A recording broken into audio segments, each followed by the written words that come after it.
Kevin, how would you recap what happened at that press conference?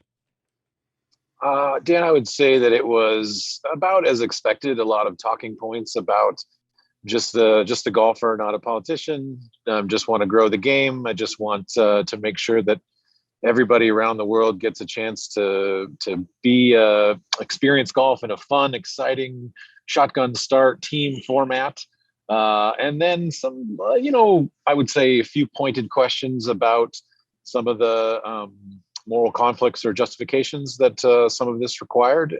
It got a little bit heated at one moment, and I think Graham McDowell, to his credit, tried to give some answers that were more than just, "Hey, I don't want to talk about politics. I just want to talk about golf," and stepped in a little bit in his own way too. I think it was a little bit of surprising that Dustin came out and said up front that he was resigning. I wasn't sure if maybe he was going to go through some of the kind of legal battles that some of the players are talking about if this happens, but he was up front and basically saying like, "Yeah, I don't really care about the PGA Tour. It was great to me for when I was there, and now I'm moving on, and this is what I want to focus on." So it was interesting. It's likely going to get more interesting tomorrow if they bring Phil Mickelson out as expected, and that's what a lot of the reason people are waiting here to see.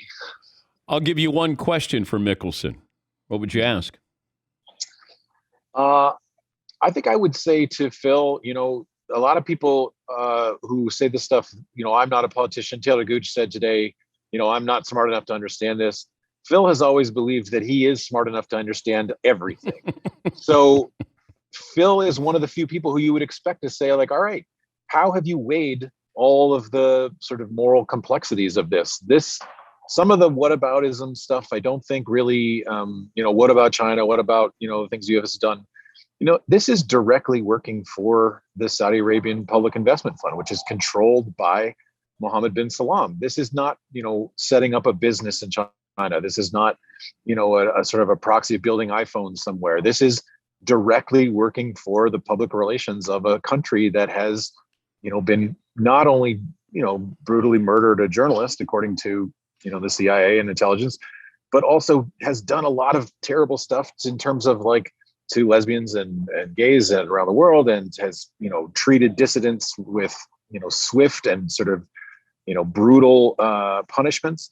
So, you can sit there and say, hey, I don't really care about that stuff. But I think that it's sort of every journalist's kind of right and maybe expectation to at least ask to say, have you waited? And someone like Phil, it would be impossible for him to say like, no, I haven't waited, because he sort of believes that he's thought about everything.